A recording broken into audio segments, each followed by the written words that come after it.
ప్రెగ్నెన్సీలో ఏ పండ్లు తినొచ్చు, ఏ పండ్లు తినకూడదు, ఫ్రూట్స్ అండి. ఇది తినచ్చా, అది తినచ్చా, చాలా మందికి చాలా డౌట్స్ ఉంటాయి. సో ఈరోజు ఆపిల్ పండు తినడం వల్ల ప్రెగ్నెన్సీలో ఉపయోగం ఏంటి, ఉపయోగమా లేదా మనకి నష్టమా, అది తినడం వల్ల తెలుసుకుంటాము.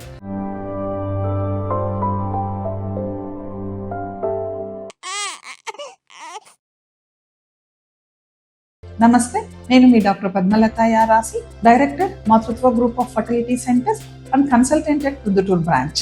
ఆపిల్ పండులో న్యూట్రియంట్ వాల్యూస్ చాలా ఎక్కువగా ఉంటాయి. Mainly vitamin C and vitamin K అనేది చాలా ఎక్కువగా ఉంటాయి. ఈ రెండింటి వల్ల బాడీలో ఇమ్యూనిటీ పెరిగి మా బేబీ హెల్త్ బాగా ఉండడానికి మెయిన్ ఇంపార్టెంట్ అనమాట ఇవి. అట్లనే ఆపిల్ తినటం వల్ల మన డైజెస్టివ్ హెల్త్ అంటే మన గట్ హెల్త్ కూడా బాగా ఇంప్రూవ్ అవుతుంది.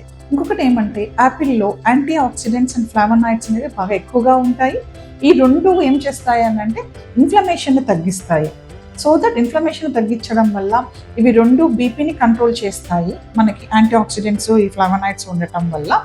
అలాగే ఇవి మెయిన్గా ఫీటల్ సెల్స్ పైన యాక్ట్ చేసి బేబీ గ్రోత్కి చాలా ఇంపార్టెంట్ రోల్ ప్లే చేస్తాయన్నమాట బేబీ గ్రోత్లో. అట్లనే బేబీ డిఫెక్ట్స్, బర్త్ డిఫెక్ట్స్ అని అంటాం అనమాట, అవయవ లోపాలు అంటాం కదా, అవి తగ్గించడానికి దీంట్లో ఉండే న్యూట్రియంట్స్ ఉపయోగపడతాయి.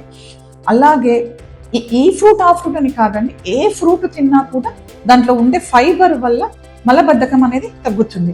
యూజువల్లీ ఆపిల్లో కూడా ఫైబర్ కంటెంట్ అనేది చాలా ఎక్కువగా ఉంటుంది. యూజువల్లీ ప్రెగ్నెన్సీలో ప్రొజెస్టరాన్ హార్మోన్ వల్ల మనకి మలబద్ధకం లేదా కాన్స్టిపేషన్ అనేది వెరీ కామన్ గా వస్తుంది.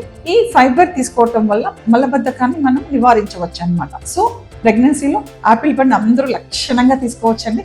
ఎటువంటి అనుమానాలు పెట్టుకోకుండా ఆపిల్ తినండి, చక్కగా బేబీ గ్రోత్ డెవలప్ అవుతుంది. Thank you so much for watching.